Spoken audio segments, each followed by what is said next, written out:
ಕೆಂಪನೆ ಬಿಸಿಲಿನಲ್ಲಿ ಕೊಡೆ ಹಿಡಿದುಕೊಂಡು ಕೆರೆ ಪಕ್ಕದಲ್ಲಿ ನಿಂತುಕೊಂಡ ಸೊಸೆ ಅನಾಮಿಕಾ ಆ ಕೆರೆಯಲ್ಲಿ ಅರ್ಧವರೆಗೂ ಕಟ್ ಮಾಡಿರುವ 2 ಮರಗಳನ್ನು ನೋಡ್ತಾ ಇರ್ತಾಳೆ. ಆಗಲೇ ಅತ್ತೆ ಶಾರದಾ ಮತ್ತೊಂದು ಕೊಡೆ ಹಿಡಿದುಕೊಂಡು ಬರ್ತಾಳೆ. ಸೊಸೆ ಅನಾಮಿಕಾ ನೋಡುತ್ತಾ ಇರುವ ಮರಗಳನ್ನು ನೋಡ್ತಾಳೆ. ಅವಳಿಗೇನೂ ಅರ್ಥವಾಗಲಿಲ್ಲ. ಏನೇ ಸೊಸೆ, ಇಷ್ಟು ಬಿಸಿಲಲ್ಲಿ ಅಷ್ಟು ಕೊಡೆ ಹಿಡ್ಕೊಂಡು ಈ ಕೆರೆ ಪಕ್ಕದಲ್ಲಿ ನಿಂತ್ಕೊಂಡು ಆ ಅರ್ಧ ಕಡಿದ ಮರನ ಯಾಕೆ ಹಾಗೆ ನೋಡ್ತಾ ಇದೀಯಾ? ಅತ್ತೆ, ಅಕ್ಕಪಕ್ಕದಲ್ಲಿರುವ 2 ಮರಗಳನ್ನ ನೋಡ್ತಾ ಇದ್ರೆ ನಿಮ್ಗೇನ್ ಅನ್ಸುತ್ತೆ? ಅರ್ಧದವರೆಗೂ ಕಟ್ ಮಾಡಿದ ಮರಗಳು ಅನ್ಸುತ್ತೆ. ಅಲ್ಲಿ ನಿಮ್ಗೆ ಕಾಣಿಸ್ತಾ ಇದೆ ಅಲ್ಲ ಅತ್ತೆ, ಇನ್ನು ನಿಮ್ಗೇನ್ ಅನ್ಸುತ್ತೆ? ಇನ್ನೇನ್ ಅನ್ಸೋದಂದ್ರೇನೆ, ನಿನ್ನ ಅಮ್ಮನ ಹೊಟ್ಟೆ ಹೊಡಿಯಾ. ಮೊದಲು ನಿಂಗೇನ್ ಅನ್ಸುತ್ತೋ ಮೊದಲು ಅದು ಹೇಳಿ ಸಾಯಿ. ಅಕ್ಕಪಕ್ಕದಲ್ಲಿರುವ ಮರಗಳನ್ನ ಸೇರಿಸ್ತಾ ನಾವು ಒಂದು ಮನೆ ಕಟ್ಕೊಂಡ್ರೆ ಹೇಗಿರುತ್ತೆ ಅತ್ತೆ ಎಂದು ಅನಾಮಿಕಾ ಹೇಳುತ್ತಲೇ ಶಾರದಂಗೆ ಕೋಪ ಬರುತ್ತೆ. ಅರ್ಧವರೆಗೂ ಕಟ್ ಮಾಡಿದ ಮರಗಳ ಮೇಲೆ ಮನೆ ಕಟ್ತೀಯಾ, ಅದು ಕೂಡ ಕೆರೆಯಲ್ಲಿ? ಯಾಕೆ ತಮಾಷೆ ಮಾಡ್ತಾ ಇದೀಯ ಸೊಸೆ? ಆ ಕೆರೆಯಲ್ಲಿ ಅರ್ಧವರೆಗೂ ಕಟ್ ಮಾಡಿದ ಮರಗಳ ಮೇಲೆ ನಿಜಕ್ಕೂ ಮನೆ ಕಟ್ಟೋದಂದ್ರೇನೆ? ಕೋಪ ಮಾಡ್ಕೊಬಿಡಿ ಅತ್ತೆ, ಕೂಲಾಗಿ ನಾನು ಹೇಳಿದ ಮನೆ ಬಗ್ಗೆ ಆಲೋಚಿಸಿ. ನಾನು ಏನಕ್ಕೆ ಇಲ್ಲಿ ಮನೆ ಕಟ್ಕೊಳ್ಳೋಣ ಅಂತ ಹೇಳ್ತಾ ಇದ್ದೀನೋ ಅರ್ಥವಾಗುತ್ತೆ. ಆಗ ನೀವೇ ನನ್ನನ್ನ ಮೆಚ್ಕೋತೀರಾ ಎಂದು ಅನಾಮಿಕಾ ಹೇಳುತ್ತಲೇ ಶಾರದಾ ಆ ಮರಗಳನ್ನು ನೋಡುತ್ತಾ ಆಲೋಚನೆಯಲ್ಲಿ ಬೀಳ್ತಾಳೆ.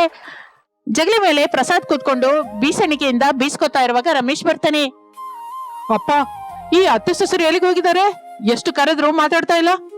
ಏನ್ ಹೇಳೋಣ ಅಂತೀಯ ಮಗನೇ, ಮೊದಲೇ ಇದು ಬೇಸಿಗೆ, ಮೇಲಕ್ಕೆ ಕರೆಂಟ್ ಕೊರತೆ. ಕೊಡೆ ಹಿಡ್ಕೊಂಡು ಸೊಸೆ ಬಂದು, ಮಾವಯ್ಯ ನನ್ ಮನೇಲಿ ಇರ್ತಾ ಇಲ್ಲ, ಹಾಗೆ ಹೋಗಿ ಏನಾದ್ರೂ ಮರದ ಕೆಳಗೆ ಕೂತ್ಕೋತೀನಿ ಅಂತ ಹೇಳಿ ಹೋದ್ಲು. ಮತ್ತೆ ಅಮ್ಮ ಎಲ್ಲಿ ಹೋಗಿದ್ದಾಳೆ? ಸೊಸೆ ಹೋಗಿ ಮರದ ಕೆಳಗೆ ತಣ್ಣ ಕೂತ್ಕೊಂಡ್ರೆ ನಾನು ಮಾತ್ರ ಬಿಸಿಗೆ ಮನೇಲಿ ಕೂತ್ಕೋಬೇಕಾ? ನೆವರ್. ನಾನು ಕೂಡ ಹೋಗಿ ಯಾವ್ದಾದ್ರ ಮರದ ಕೆಳಗೆ ಕೂತ್ಕೋತೀನಿ ಅಂತ ಹೇಳಿ ಹೊರಟೋದ್ಲು.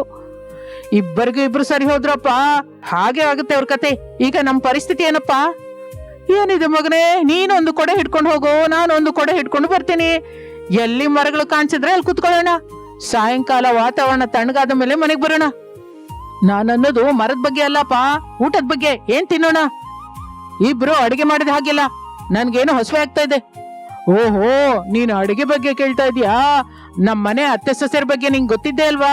12ಕ್ಕೆ ಕರೆಂಟ್ ಹೋಗುತ್ತೆ, ಆಮೇಲೆ ಟಿವಿ ನೋಡಕ್ಕಾಗಲ್ಲ. 12ವರೆಗೂ ಟಿವಿ ನೋಡಿ ಆಮೇಲೆ ಅಡಿಗೆ ಮಾಡ್ತಾರೆ. ಈ ದಿನ ಹಾಗೆ ಮಾಡೋಣ ಅಂದ್ಕೊಂಡು ರೂಮ್ ಒಳಗ್ ಹೋದ್ರು. ಮತ್ತೆ ಅಡಿಗೆ ಮಾಡ್ಲಿಲ್ವಲ್ಲಪ್ಪ? ಅಡಿಗೆ ರೂಮ್ಗೆ ಹೋದ್ರು, ಆದ್ರೆ ನಡೆದಿದ್ದು ಪೂರ್ತಿಯಾಗಿ ಹೇಳೋದಕ್ ಬಿಡು. ಅಡಿಗೆ ಮನೆಗೆ ಹೋದ ಮೇಲೆ ಎಂದು ಅಡಿಗೆ ಮನೆಯಲ್ಲಿ ಏನ್ ನಡೆಯುತ್ತೋ ಹೇಳಲಿಕ್ಕೆ ಶುರು ಮಾಡುತ್ತಾನೆ. ಅತ್ತೆ ಸೊಸೆಯರು ಕಿಚನ್ ಒಳಗೆ ಇರ್ತಾರೆ. ಅತ್ತೆ, ಈ ಹೊತ್ತಿಗೆ ನೀವು ಅಡಿಗೆ ಮಾಡ್ಬಿಡಿ, ನಾನು ಈ ಬಿಸಿಗೆ ಮನೆಯಲ್ಲಿ ಇರಲಾರ್ದೆ ಹೋಗ್ತಾ ಇದ್ದೀನಿ. ಹಾಗೆ ಹೊರಗಡೆ ಹೋಗಿ ಏನಾದ್ರೂ ಮರದ ಕೆಳಗೆ ಕುತ್ಕೋತೀನಿ. ಸರಿ ಅಮ್ಮ ಸೊಸೆ, ಏನ್ ಸಾರು ಮಾಡೋಂತೀಯಾ? ಹಾಲಿಗೆ ಹೋಗಿ ಅವರು ಹಾಲಿನ ಕೇಂದ್ರಕ್ಕೆ ಹೋದಾಗ ಮಂಗಮ್ಮನ ಸೋರೆಕಾಯಿ ಗಿಡ ಕಾಣಿಸಿದಾಗ ಒಂದು ಸೋರೆಕಾಯಿ ಕೊಯ್ಕೊಂಡ್ ಬಂದಿದ್ದಾರೆ. ಸೋರೆಕಾಯಿ ಸಾರು ಮಾಡ್ಬೇಕು ಅಷ್ಟೇನಾ? ಅಷ್ಟೇ ಅತ್ತೆ. ಮತ್ತೆ ನಾನು ಹೋಗ್ಲತ್ತೆ? ಹೋಗು ಸೊಸೆ, ಅಡಿಗೆ ಆದ್ಮೇಲೆ ನಾನು ಫೋನ್ ಮಾಡ್ತೀನಿ, ಆಗ ಬಂದ್ಬಿಡು. ನಾನು ಒಳ್ಳೆ ಅತ್ತೆ ಎಂದು ಅನಾಮಿಕಾ ಕೊಡೆ ಹಿಡಿದುಕೊಂಡು ಮನೆಯೊಳಗಿಂದ ಹೊರಟು ಹೋಗುತ್ತಾಳೆ. ಶಾರದಾ ರೈಸ್ ಒಲೆ ಮೇಲೆ ಇಡ್ತಾಳೆ. ಸೋರೆಕಾಯಿ ಕಟ್ ಮಾಡ್ತಾ ಇರುವಾಗ ಪಕ್ಕದ ಮನೆ ಸುಶೀಲಾ ಕಾರಕ್ಕಾಗಿ ಅಲ್ಲಿಗೆ ಬರ್ತಾಳೆ. ಏನ್ ಅಡಿಗೆ ಮಾಡ್ತಾ ಇದೀಯ ಶಾರದಾ? ಸೋರೆಕಾಯಿ ಹುಳಿ ಮಾಡ್ತಾ ಇದ್ದೀನಿ. ಯಾಕೆ ಹೀಗ್ ಬಂದೆ? ಸ್ವಲ್ಪ ಖಾರದ ಪುಡಿ ಕೊಡೆ. ಆದ್ರೂ ನೀನೇನಕ್ಕೆ ಅಡಿಗೆ ಮಾಡ್ತಾ ಇದೀಯಾ? ನಿನ್ ಸೊಸೆ ಎಲ್ಲಿಗೆ ಹೋಗಿದ್ದಾಳೆ? ಮನೆಯಲ್ಲಿ ಬಹಳ ಬಿಸಿಯಾಗಿದೆ ಅತ್ತೆ, ಹಾಗೆ ಹೊರಗಡೆ ಹೋಗಿ ಒಂದು ಮರದ ಕೆಳಗೆ ಕೂತ್ಕೋತೀನಿ ಅಂತ ಹೋಗಿದ್ದಾಳೆ. ಖಾರದ ಪುಡಿಗೆ ಮತ್ತೆ ಪಾತ್ರೆ ತಂದಿಯಾ, ಇಲ್ಲಾಂದ್ರೆ ನಮ್ ಪಾತ್ರೆಲ್ಲೇನೆ ಎಂದು ಶಾರದಾ ಕೇಳುತ್ತಾ ಇರುವಾಗ ಸುಶೀಲಾ ಮಧ್ಯದಲ್ಲಿ ಸೇರ್ಕೊಂಡು, ಅರೇ ನೀನೆಂತ ಮನುಷ್ಯಳೆ, ಸೊಸೆಗೆ ಅಷ್ಟೊಂದು ಸದ್ರ ಕೊಡಬಾರ್ದು. ನಮ್ಮ ಮೈ ಮೇಲೆ ಕೂತ್ಕೋತಾರೆ. ನಮ್ಮ ಪ್ರೇಮನ ಕೈಲಾಗದವರು ಅಂತ ತಿಳ್ಕೊಂಡು ನಮ್ಮ ಮೇಲೆ ಅಧಿಕಾರ ಚಲಾಯಿಸ್ತಾರೆ. ರಾಜಲಕ್ಷ್ಮಿ ಸೊಸೆ ಏನ್ ಮಾಡಿದ್ಲು ನಿಂಗ್ ಗೊತ್ತಲ್ಲ ಎಂದು ಅತ್ತೆ ಸೊಸೆರ ಮಧ್ಯೆ ಕಿಚ್ಚು ಹಿಡುತ್ತಾಳೆ. ಶಾರದಾ ಸೋರೆಕಾಯಿ ಕಟ್ ಮಾಡೋದು ಬಿಡ್ತಾಳೆ. ಒಲೆ ಮೇಲೆ ಅನ್ನ ಆಗದಲ್ಲೇ ಸ್ಟವ್ ಅನ್ನ ಆಫ್ ಮಾಡ್ತಾಳೆ. ಅದನ್ನು ನೋಡುತ್ತಲೇ ಸುಶೀಲಂಗೆ ಸಂತೋಷವಾಗುತ್ತೆ. ನೀನು ಕೂಡ ಅಡಿಗೆ ಮಾಡದಿ, ಮನೆಯಿಂದ ಹೊರಟೋಗು. ಅನಾಮಿಕಾ ಬಂದು ಕೇಳಿದ್ರೆ ನಾನು ಕೂಡ ಬಿಸಿಯಾಗಿ ಅನ್ಸ್ತು ಹೋದೆ ಅಂತ ಹೇಳು. ನಮ್ಮ ಅತ್ತೆ ಯಾವಾಗ್ಲೂ ಕಡಿಮೆ ಆಗ್ಬಾರ್ದು ಎಂದು ಹೇಳಿ ತನಗೆ ಬೇಕಾದ ಖಾರದ ಪುಡಿ ಡಬ್ಬವನ್ನು ತೆಗೆದುಕೊಂಡು ಹೊರಡುತ್ತಾಳೆ. ಜಗಲಿ ಮೇಲೆ ಕೂತ್ಕೊಂಡ ಪ್ರಸಾದ್ ಕೋಪದಿಂದ ನೋಡ್ತಾನೆ. ಸುಶೀಲಾ ತಲೆ ತಗ್ಗಿಸುತ್ತಾಳೆ.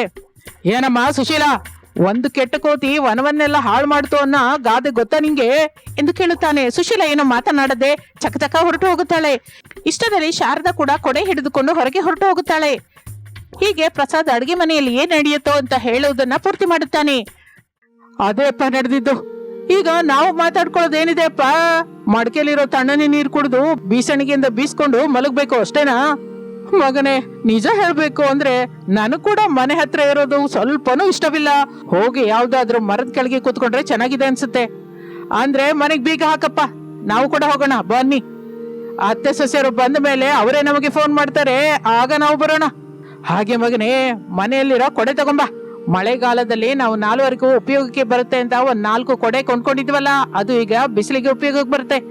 ಈಗಲೇ ಹೋಗಿ ತಗೊಂಡ್ಬರ್ತೀನಪ್ಪ ಎಂದು ರಮೇಶ್ ಮನೆಯೊಳಗೆ ಹೋಗುತ್ತಾನೆ. ಪ್ರಸಾದ್ ಎದ್ದು ನಿಲ್ಲುತ್ತಾನೆ. ರಮೇಶ್ ಕೊಡೆ ತೆಗೆದುಕೊಂಡು ಬರ್ತಾನೆ. ಮನೆಗೆ ಬೀಗ ಹಾಕಿ ಕೊಡೆ ಹಿಡಿದುಕೊಂಡು ಮನೆಯಿಂದ ಇಬ್ಬರು ಹೊರಡುತ್ತಾರೆ. ಏನೇ ಸೊಸೆ, ಎಷ್ಟು ಆಲೋಚಿಸಿದ್ರು ನನ್ನ ಮೊಣಕಾಲಿನ ತಲೆವರೆಗೂ ಏನೂ ಅರ್ಥವಾಗ್ತಿಲ್ಲ. ನೀನೇ ವಿವರಿಸಿ ಹೇಳು. ಅರೆ ವಾ ಅತ್ತೆ, ನಿಮ್ಮ ತಲೆ ಮೊಣಕಾಲವರೆಗೆ ಇದೆ ಅಂತ ಚೆನ್ನಾಗಿ ಒಪ್ಕೊಂಡಿದ್ದೀರಾ. ಮಾಡಿದ ವ್ಯಂಗ್ಯ ಸಾಕು ಕಣೆ, ನಿನಗ್ ಬಂದ ಆಲೋಚನೆ ಏನು ಹೇಳು ಮೊದ್ಲು. ಅತ್ತೆ, ನಾವು ಆ 2 ಮರಗಳ ಮಧ್ಯೆ ಒಂದು ಚಿಕ್ಕ ಮನೆ ಕಟ್ಕೊಂಡ್ರೆ ಹೇಗಿರುತ್ತೆ? ಮರಗಳ ಮಧ್ಯೆ ಮನೆ ಕಟ್ತೀಯಾ? ಅದು ಕೂಡ ಈ ಬೇಸಿಗೆಯಲ್ಲಿ? ಹೌದು ಅತ್ತೆ, ಈಗ ಬೇಸಿಗೆ ನೋಡಿದ್ರೆ ತೀವ್ರವಾಗಿದೆ. ನೆಲದ ಮೇಲೆ ಮನೆ ಇದ್ರೆ ಆ ಬಿಸಿನ ಸಹಿಸಲಾರರು. ಮೇಲಾಗಿ ಕರೆಂಟ್ ಕೂಡ ಹೋಗ್ತಾ ಇರುತ್ತೆ. ಬರ್ತಾ ಇರುವ ಬಿಸಿ ಗಾಳಿನ ಸಹಿಸಲಾರದೆ ಹೋಗ್ತೀವಲ್ಲ. ಅದು ಕೂಡ ನಿಜನೇ ಸೊಸೆ, ಆದ್ರೆ ಮರಗಳ ಮೇಲೆ ಮನೆ ಕಟ್ಟೋದು ಸುಲಭ ಅಲ್ವಲ್ಲ. ಮತ್ತೆ ಕಷ್ಟದ ಜೊತೆ ಪ್ರಯೋಜನ ಕೂಡ ಇರುತ್ತೆ ಅತ್ತೆ. ಕೆರೆ ಹತ್ರ ಗಾಳಿ ತಣ್ಣಗಿರುತ್ತೆ. ಮೇಲೆ ಇದ್ರೆ ಗಾಳಿ ಮತ್ತಷ್ಟು ತಾಗುತ್ತೆ ನಮ್ಮನ್ನ. ರಾತ್ರಿ ಹಗಲು ಅನ್ನುವ ಭೇದವಿಲ್ಲದೆ ಗಾಳಿ ತಣ್ಣಗೆ ಬರುತ್ತೆ. ಹಗಲು ನಮ್ಗೆ ಕರೆಂಟ್ ಅಗತ್ಯವಿಲ್ಲ. ರಾತ್ರಿ ವೇಳೆ ದೀಪ ಇಟ್ಕೊಳ್ಳೋಣ, ಇನ್ನು ಸಮಸ್ಯೆ ಏನಿರುತ್ತೆ ಹೇಳಿ? ಮತ್ತೆ ನೀರುಲಿಂದ ತರೋಣವೇ? ಅಯ್ಯೋ ಅತ್ತೆ, ನಾವು ಇರ್ತಾ ಇರೋದು ಕೆರೆಯಲ್ಲಿರುವ ಮರಗಳ ಮೇಲೆ ಮನೆ ಕಟ್ಕೊಂಡು, ಆಗ ನೀರಿನ ಸಮಸ್ಯೆ ಏನಕ್ಕೆ ಇರುತ್ತೆ ಹೇಳಿ? ಬಾವಿ ಹಗ್ಗ ತಗೊಂಡು ನೀರಿಳಿಯೋಣ. ನೀನ್ ಹೇಳಿದ್ದನ್ನು ಚೆನ್ನಾಗಿ ಇದೆ ಸೊಸೆ. ಮತ್ತೆ ನಾವು ಸುರಕ್ಷಿತವಾಗಿ ಇರ್ತೀವಿ ಅಂತೀಯಾ? ನಾವು ಬಲವಾಗಿ ಕಟ್ಕೊಂಡ್ರೆ ಸುರಕ್ಷಿತವಾಗಿ ಇರ್ತೀವಿ ಅತ್ತೆ. ಮೇಲಾಗಿ ಪ್ರವಾಹ ಬಂದ್ರು ನಮಗೆ ಕಷ್ಟವಿರಲ್ಲ. ನೆಲದ ಮೇಲಿಗಿಂತ ಎತ್ತರದಲ್ಲಿ ಇರ್ತೀವಲ್ಲ, ನೀರಿನ ಸಮಸ್ಯೆ ಇರೋದು, ತರಕಾರಿ ಸಮಸ್ಯೆ ಇರಲ್ಲ. ಮುಖ್ಯವಾಗಿ ಕರೆಂಟ್ ಬಿಲ್ ಸಮಸ್ಯೆ ನಿಜಕ್ಕೂ ಇರಲ್ಲ. ನೀನು ಬಹಳ ಆಲೋಚಿಸಿದೀಯ ಸೊಸೆ. ಈ ಬಿಸಿಲಿನಲ್ಲಿ ತಣ್ಣಗೆ ಗಾಳಿ ಚೆನ್ನಾಗಿ ಬರೋ ಹಾಗೆ ಒಂದು ಸಣ್ಣ ಮನೆ ಇದ್ರೆ ಎಷ್ಟು ಚೆನ್ನಾಗಿರುತ್ತೋ ಅಂತ ನಾವು ಮಾತಾಡ್ಕೊಂಡ ಮಾತುಗಳೇ ಅಲ್ವಾ ಈ ಆಲೋಚನೆಗೆ ಪ್ರೇರಣೆ. ಹೌದು ಅತ್ತೆ, ಸರಿ ಅಮ್ಮ ಸೊಸೆ, ನಿನ್ನ ಆಲೋಚನೆ ಏನೋ ನಂಗೆ ತುಂಬಾ ಹಿಡಿಸಿದೆ. ನಾವು ಆ ಮರಗಳ ಮೇಲೆ ಮನೆ ಕಟ್ಕೊಳ್ಳೋಣ ಎಂದು ಅತ್ತೆ ಸೊಸೆಯರು ಮಾತನಾಡಿಕೊಳ್ಳುತ್ತಾ ಇರುವಾಗ ತಂದೆ ಮಗ ಅವರ ಹತ್ರಕ್ಕೆ ಬರ್ತಾರೆ. ಅವರನ್ನು ನೋಡಿ ಅತ್ತೆ ಸೊಸೆಯರು ಆಶ್ಚರ್ಯ ಹೋಗ್ತಾರೆ. ಏನು ಶಾರದಾ, ಅತ್ತೆ ಸೊಸೆಯರಿಬ್ಬರು ಅಷ್ಟೆಲ್ಲ ಆಶ್ಚರ್ಯ ಹೋಗ್ತಾ ಇದ್ದೀರಾ? ನಾವಿಲ್ಲಿದ್ದೀವಿ ಅಂತ ಹೇಗೆ ತಿಳಿತ್ರಿ? ಕಳ್ಳ ಎಲ್ಲಿರ್ತಾನೆ ಅಂತ ಪೊಲೀಸರಿಗೆ ಪ್ರತ್ಯೇಕವಾಗಿ ಹೇಳ್ಬೇಕಾ ಏನೋ? ಅದು ಸರಿ ಹೋಗ್ಲಿ, ನೀವು ಅತ್ತೆ ಸೊಸೆಯರು ಮಾತಾಡ್ಕೋತಾ ಇರುವ ಆ ಕೆರೆಯಲ್ಲಿರೋ ಮರದ ಮೇಲೆ ಇರೋ ಮನೆ ಆಲೋಚನೆ ನಮ್ ಕೂಡ ಇಡ್ಸಿದೆ. 1-2 ದಿನದಲ್ಲಿ ಮನೆ ಕಟ್ಕೊಡೋಣ. ಇನ್ನು ಮನೆಗೆ ಬನ್ನಿ. ಎಲ್ಲರೂ ಸೇರಿ ಮನೆಗೆ ಬರುತ್ತಾರೆ. ಶಾರದಾ ಅಡಿಗೆ ಮಾಡಲಿಲ್ಲ ಎಂದು ಅನಾಮಿಕಾ ತಿಳ್ಕೊತಾಳೆ. ಅತ್ತೆ, ನೀವು ಅಡಿಗೆ ಮಾಡ್ಲಿಲ್ವಾ? ಏನೇ ನನ್ನ ಮೇಲೆ ಗಂಟ್ಲೆ ಇರಿಸ್ತೀಯಾ? ನಾನ್ ನಿನ್ನ ಅತ್ತೆ, ನೀನು ಸೊಸೆ, ನೀನೇ ಮಾಡು. ಚಕ ಚಕ ಮಾಡಿ ಎಲ್ರಿಗೂ ಅನ್ನ ಹಾಕು. ಅನಾಮಿಕಾ ಏನು ಮಾತನಾಡದೆ ಅಡಿಗೆ ಮಾಡಲಿಕ್ಕೆ ಶುರು ಮಾಡುತ್ತಾಳೆ. ಶಾರದಾ, ಪ್ರಸಾದ್, ರಮೇಶ್ ಕೆರೆಯಲ್ಲಿರುವ ಮರದ ಮೇಲೆ ಮನೆ ಕಟ್ಟುವುದರ ಬಗ್ಗೆ ಮಾತನಾಡಿಕೊಳ್ತಾ ಇರ್ತಾರೆ. 1-2 ದಿನದ ನಂತರ ಎಲ್ಲರೂ ಸೇರಿ ಕೆರೆಯಲ್ಲಿರುವ ಮರದ ಮೇಲೆ ಒಂದು ಚಂದವಾದ ಮನೆ ಕಟ್ಕೋತಾರೆ. ಪ್ರಸಾದ್ ಮೀನ್ ಹಿಡಿತಾ ಇರ್ತಾನೆ. ಬಾವಿಯ ಹಗ್ಗದಿಂದ ರಮೇಶ್ ನೀರನ್ನು ಎಳಿತಾ ಇರ್ತಾನೆ. ಹಾಗೆ ಅತ್ತೆ ಸೊಸೆಯರು ಸೇರಿ ಬಿಸಿಲು ಕಾಲದಲ್ಲಿ ತಣ್ಣಗೆ ಜೀವನ ಸಾಗಿಸುತ್ತಾ ಇರ್ತಾರೆ. ಮತ್ತೆ ನೀವು ಕೂಡ ಈ ಬೇಸಿಗೆ ತಾಪವನ್ನು ಕಡಿಮೆ ಮಾಡಲಿಕ್ಕೆ, ಈ ಬೇಸಿಗೆಯಲ್ಲಿ ತಂಪನ್ನು ನಿಮ್ಮ ಕೈಗೆ ಸೇರಿಸಿಕೊಳ್ಳಲಿಕ್ಕೆ ಎಂತಹ ಉಪಾಯ ಮಾಡ್ತಾ ಇದ್ದೀರಾ ಅಂತ ಕಾಮೆಂಟ್ ರೂಪದಲ್ಲಿ ನಮ್ಗೆ ಹೇಳಿ. ಇದು ಇಂದಿನ ಕತೆ. ಮತ್ತೊಂದು ಆಸಕ್ತಿಕರ ಕತೆ ಜೊತೆ ಮತ್ತೆ ಸೇರೋಣ. ಅಲ್ಲಿಯವರೆಗೂ ವಿರಾಮ. ನಮಸ್ತೆ. ಬೆಳಗಿನ 9 ಗಂಟೆ ಸಮಯ. ಅತ್ತೆ ಶಾರದಾ ನಿದ್ರೆಯಿಂದಿದ್ದು ಕಿಚನ್ ಒಳಗೆ ಬರ್ತಾಳೆ. ರಾತ್ರಿ ತಿಂದ ಪಾತ್ರೆಗಳು ಸಿಂಕಲ್ಲೇ ಇರುತ್ತೆ. ಕಿಚನ್ ಸ್ವಲ್ಪ ಕೂಡ ಶುಭ್ರವಾಗಿರಲಿಲ್ಲ. ಶಾರದಂಗೆ ಕೋಪ ಬರುತ್ತೆ. ಅನಾಮಿಕಾ, ಅನಾಮಿಕಾ ಎಂದು ತನ್ನ ಸೊಸೆ ಅನಾಮಿಕಳನ್ನು ಕರೆಯುತ್ತಾಳೆ. ಅನಾಮಿಕಾ ಕಿಚನ್ ಒಳಗೆ ಬರ್ತಾಳೆ. ಏನ್ ಸೊಸೆ ಇದು? ಅಡಿಗೆ ಮನೆ ಎಷ್ಟು ಚಂಡಾಲವಾಗಿದೆ. ಕೆಲಸದವಳು ಬರ್ಲಿಲ್ವಾ? 1 ಗಂಟೆಯಿಂದ ಕೆಲಸದವಳಿಗಾಗಿ ನೋಡ್ತಾ ಇದ್ದೀನಿ ಅತ್ತೆ, ಇದುವರೆಗೂ ಬಂದಿಲ್ಲ. ಟೈಮ್ 9 ಆಗ್ತಾ ಇದೆ. ಅವರು ಆಫೀಸ್ಗೆ ರೆಡಿ ಆಗ್ತಾ ಇದ್ದಾರೆ. ನಿಮ್ ಮಾವ ಏನು ತಿಂದೆ ಆಫೀಸ್ಗೆ ಹೊರಟೋದ್ರ? ಸೊಸೆ ಅನಾಮಿಕಾ ಮೌನವಾಗಿರುತ್ತಾಳೆ. ಕೆಲ್ಸದವಳು ಬಂದಿಲ್ಲ ಅಂತ ಅರ್ಥವಾದಾಗ ಕಿಚನ್ ಎಲ್ಲ ನೀನು ಕ್ಲೀನ್ ಮಾಡ್ಬಿಟ್ಟು ಟೀ ಕಾಫಿ ಮಾಡಿ ಕೊಡ್ಬೇಕಲ್ಲ. ತಂದೆ ಮಗ ಆಫೀಸ್ಗೆ ಹೋಗ್ತಾರೆ ಅಂತ ಚಕ ಚಕ ಟಿಫಿನ್ ರೆಡಿ ಮಾಡ್ಬೋದಲ್ಲಮ್ಮ. ಕೆಲ್ಸದವಳು ಬರ್ತಾಳ ಏನೋ ಅಂತ ಅಂದ್ಕೊಂಡೆ ಅತ್ತೆ. ನೋಡು ಸೊಸೆ, ನಿನ್ನ ಗೈಯಾಳಿತನ ಎಲ್ಲರ ಮೇಲೂ ಕೆಲಸ ಮಾಡುತ್ತೆ ಅಂತ ಎಲ್ಲರ ಮೇಲೂ ತೋರ್ಸಿದ್ರೆ ಆತ್ಮ ಅಭಿಮಾನಿ ಇರುವವರು ಯಾರು ತಿರುಗಿ ನೀನ್ ಮುಖ ನೋಡಲ್ಲ, ಇನ್ನು ನಮ್ಮ ಮನೆ ಕೂಡ ಬರಲ್ಲ. ಕೆಲಸದವಳು ತಪ್ಪು ಮಾಡಿದ್ದಾಳೆ ಅತ್ತೆ, ಬಂದು ನಂಗೆ ಹೇಳ್ಬೇಕಲ್ಲ, ನಾನ್ ಮನೇಲೇ ಇದ್ದೆ ಅಲ್ಲ. ಅತ್ತೆ, ಕೆಲಸದವಳು ಸರಿಯಾಗಿ ಕೆಲಸ ಮಾಡ್ತಾ ಇಲ್ಲ, ಎಷ್ಟು ಸಲ ಹೇಳಿದ್ರು ನನ್ ಮಾತು ಕೇಳ್ತಾ ಇಲ್ಲ ಅಂತ ನೀವೊಂದ್ಸಲ ಬಂದು ಗಟ್ಟಿಯಾಗಿ ಹೇಳಿ ಅಂತ ನಂಗೆ ಹೇಳಿದ್ರೆ ಕೆಲ್ಸದವಳಿಗೆ ಹೇಗ್ ಹೇಳಿದ್ರೆ ಅರ್ಥವಾಗುತ್ತೋ ನಾನು ಹೇಳ್ತಾ ಇದ್ದೆ ಇಲ್ಲ. ಬಾಯಿ ಇದೆ ಅಂತ ದುಡ್ಡು ಕೊಡ್ತಾ ಇದ್ದೀನಿ ಅಂತ ಎಷ್ಟು ಮಾತಂದ್ರು ಕೇಳಿಸ್ಕೊತಾರೆ ಅನ್ಕೋಬೇಡ. ಸಾರಿ ಅತ್ತೆ. ಮೊದ್ಲು ಗೈಯಾಳಿತನ ತೋರ್ಸೋದು, ಆಮೇಲೆ ಸಾರಿ ಹೇಳೋದು. ಏನ್ ಸೊಸೆ ಇದು, ನೀನು ಬದಲಾಗ್ತಿ ಅನ್ನೋ ನಂಬಿಕೆ ನಮ್ಮಲ್ಲಿ ದಿನ ದಿನಕ್ಕೂ ಕಡಿಮೆ ಆಗ್ತಾ ಇದೆ ಎಂದು ಅತ್ತೆ ಶಾರದಾ ಹೇಳಿದ್ದರಿಂದ ಸೊಸೆ ಅನಾಮಿಕಾ ತನ್ನ ಗೈಯಾಳಿ ಬಾಯಿಯಿಂದ ಬದಲಾಗೋದು ಅಂದ್ರೆ ಏನತ್ತೆ, ಹೇಳಿದ ಹಾಗೆ ಕೆಲಸ ಮಾಡ್ತಾ ಇಲ್ಲ ಅಂತ ಕೆಲ್ಸದವಳನ್ನ ಕೇಳ್ಬಾರ್ದಾ? ಹಾಲಲ್ಲಿ ನೀರ್ ಹೆಚ್ಚಾಗಿದೆ ಅಂತ ಹಾಲ್ನವನ್ನ ಬೈಬಾರ್ದಾ? ಮಚ್ಚೆ ಇರುವ ತರಕಾರಿನ ಬಿಟ್ಟು ಒಳ್ಳೆ ತರಕಾರಿ ತಗೊಂಡ್ಬರ್ಬೋದಲ್ಲ ಅಂತ ತರಕಾರಿ ಮಾರೋಳ ಹತ್ರ ಅನ್ಬಾರ್ದಾ? ಹೇಳಿ ಅತ್ತೆ, ಹೇಳಿ. ಬದಲಾಗೋದು ಅಂದ್ರೆ ಏನು? ಇಲ್ ನೋಡು, ಈ ಬಾಯಿ ಸ್ವಲ್ಪ ಕಡಿಮೆ ಮಾಡಿದ್ರೆ ಒಳ್ಳೇದು. ಅತ್ತೆ ಅನ್ನುವ ಗೌರವ ಸ್ವಲ್ಪವೂ ಇಲ್ಲದೆ ನನ್ ಮೇಲೆ ಅರ್ಚ್ತಾ ಇದ್ಯಾ? ಇನ್ನು ಕೆಲಸದವಳ ಮೇಲೆ ಎಷ್ಟೆಲ್ಲ ಅರ್ಚಿರ್ತೀಯೋ ನಾನು ಊಹಿಸಬಲ್ಲೆ. ಈಗ ನಾನು ಏನ್ ಮಾಡು ಅಂತೀರಾ? ಕೆಲಸದವಳು ಸುಧಾಂಗೆ ಫೋನ್ ಮಾಡಿ ಕೊಡು, ನಾನ್ ಮಾತಾಡ್ತೀನಿ.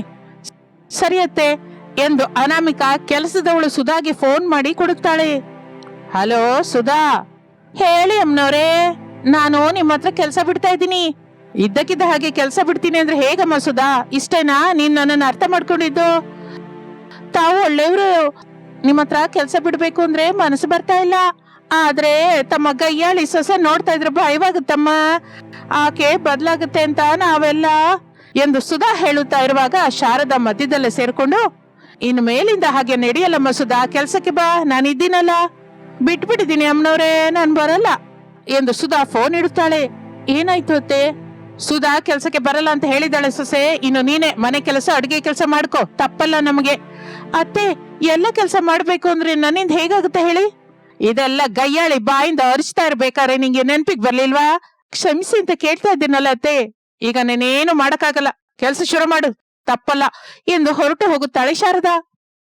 ಇಷ್ಟದಿಂದ ಅನಾಮಿಕಾ ಅಡುಗೆ ಕೆಲಸ ಶುರು ಮಾಡುತ್ತಾಳೆ. ಹಾಗೆ ಹಗಲು ಕಳೆಯುತ್ತದೆ. ಇನ್ನು ರಾತ್ರಿ 12 ದಾಟಿರುತ್ತದೆ. ಕಳ್ಳತನ ಮಾಡಿಕೊಳ್ಳುತ್ತಾ ಜೀವಿಸುವ ದೇವಾವಾಸು ಅನ್ನುವ ಇಬ್ಬರು ಕಳ್ಳರು ನಿಧಾನವಾಗಿ ಊರೊಳಗೆ ಬರುತ್ತಾರೆ. ಊರೆಲ್ಲ ಪ್ರಶಾಂತವಾಗಿ ನಿದ್ರೆ ಹೋಗ್ತಾ ಇರುತ್ತೆ. ದೇವಣ್ಣ, ಈ ದಿನ ಶಾರದಮ್ಮನ ಮನೆಯಲ್ಲಿ ಕಳ್ಳತನ ಮಾಡೋಣವಾ? ಶಾರದಮ್ಮನ ಮನೇನ? ವಾಸು, ಆ ಮನೇಲಿ ಗೈಯಾಳಿ ಸೊಸೆ ಅನಾಮಿಕಾ ಇದ್ದಾಳೆ ಅನ್ನೋ ವಿಷಯ ಮರ್ತೋದ್ಯಾ? 1 ತಿಂಗಳು ನೀನು ಊರೆಲ್ಲ ಇಲ್ಲ, ಆದ್ರಿಂದ ನಿಂಗೆ ವಿಷಯ ಗೊತ್ತಿಲ್ಲ ದೇವಣ್ಣ. ಏನ್ ನಡೀತು ವಾಸು? ಅಣ್ಣ, ಶಾರದಳ ಮನೆಯಲ್ಲಿ ಈಗಿರುವ ಅನಾಮಿಕಾ ಮಾಮೂಲಿ ಸೊಸೆ ಹೊರತು ಗೈಯಾಳಿ ಸೊಸೆ ಅಲ್ಲ ಅಣ್ಣ. ನೀನ್ ಹೇಳೋದು ನಿಜನಾ? ನಿಜ ದೇವಣ್ಣ. ಅನಾಮಿಕಾ ಪೂರ್ತಿಯಾಗಿ ಬದಲಾಗಿದ್ದಾಳೆ. ಈಗ ಗೈಯಾಳಿತನ ಇಲ್ಲ, ಎಲ್ಲರ ಜೊತೆ ಚೆನ್ನಾಗಿರ್ತಾಳೆ, ನಗುತ್ತಾ ಮಾತಾಡ್ತಾಳೆ, ಅಭಿಮಾನದಿಂದ ಮಾತಾಡ್ತಾಳೆ. ತುಂಬಾ ಬದಲಾಗಿದ್ದಾಳಣ್ಣ. ಅರೆ ವಾಸು, ಎಂತ ಒಳ್ಳೆ ಶುಭವಾರ್ತೆ ಹೇಳಿದೆ. ಅಂದ್ರೆ ಈ ದಿನ ನಾವು ಶಾರದಳ ಮನೆಯಲ್ಲೇ ಕಳ್ತನ ಮಾಡೋಣ ಬಾ ಎಂದು ಇಬ್ಬರು ಸೇರಿ ಶಾರದಳ ಮನೆಗೆ ಬರುತ್ತಾರೆ. ಲೈಟ್ ಹಾಕಿದ್ದರಿಂದ ಕಿಟಕಿಯಿಂದ ಬೆಳಕು ಹೊರಗೆ ಬರ್ತಾ ಇರುತ್ತೆ. ಅರೆ ವಾಸು, ಹಬ್ಬ ಏನಣ್ಣ, ಶಾರದಮ್ಮ ಮನೆಯಲ್ಲಿ ಇನ್ನೂ ಲೈಟ್ ಬೆಳಗ್ತಾ ಇದೆ ಕಣೋ. ನಂಗೂ ಕಾಣಿಸ್ತಾ ಇದೆ ಅಣ್ಣ. ಒಳಗಡೆ ಏನ್ ನಡೀತಾ ಇದೆ ನೋಡೋಣ ಬಾ ಎಂದು ನಿಧಾನವಾಗಿ ಕಿಟಕಿ ಹತ್ರಕ್ಕೆ ಬಂದು ಒಳಗಡೆಗೆ ನೋಡುತ್ತಾರೆ. ಅನಾಮಿಕಾ ಬೆಡ್ ಮೇಲೆ ಕೂತ್ಕೊಂಡಿರ್ತಾಳೆ. ಅನಾಮಿಕಳ ಮುಂದೆ ಕೆಲಸದವಳು ಸುಧಾ, ಹಾಲು ಹಾಕುವ ವನಜ, ತರಕಾರಿಗಳ ಕಮಲ ಮೂವರು ನಿಂತುಕೊಂಡು ಭಯದಿಂದ ನೋಡ್ತಾ ಇರ್ತಾರೆ. ಏನ್ ನಡೀತಾ ಇದೆ ವಾಸು? ಬೆಡ್ ಮೇಲೆ ಕೂತ್ಕೊಂಡಿದ್ದ ಅನಾಮಿಕಾ ಅಂತ ಗೊತ್ತಾಗ್ತಾ ಇದೆ. ದೇವಣ್ಣ, ಆ ನಿಂತಿರೋದು ಕೆಲಸದವಳು ಸುಧಾ, ಆ ಹಾಲು ಹಾಕುವ ವನಜ, ತರಕಾರಿ ಮಾರುವ ಕಮಲ. ಈ ಮೂವರು ಈ ಟೈಮಲ್ಲಿ ಅನಾಮಿಕಳ ಹತ್ರ ಏನ್ ಮಾಡ್ತಾ ಇದ್ದಾಳು? ಇರೋಣ, ನಾನು ಹೋಗಿ ನೋಡ್ಕೊಂಡ್ ಬರ್ತೀನಿ.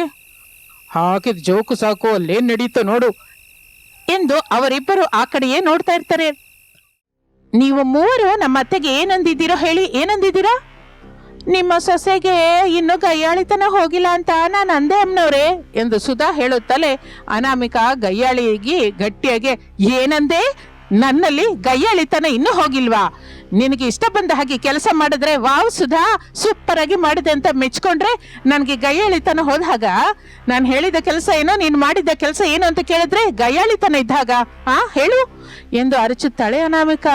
ಊರೆಲ್ಲವೋ ಕ್ಷಣದ ಹೊತ್ತು ಅರಚಾಟಕ್ಕೆ ಕಂಪಿಸಿದ ಹಾಗಾಗುತ್ತೆ. ಏನೋ ವಾಸು, ಅನಾಮಿಕ ಈಗ ಗಯ್ಯಾಳಿ ಸೊಸೆ ಅಲ್ಲ ಅಂತಂದೆ, ಪೂರ್ತಿಯಾಗಿ ಬದಲಾಗಿದ್ದಾಳೆ. ಮಾಮೂಲಿ ಸೊಸೆ ಅಂತ ಹೇಳಿದ್ಯಲ್ಲೋ.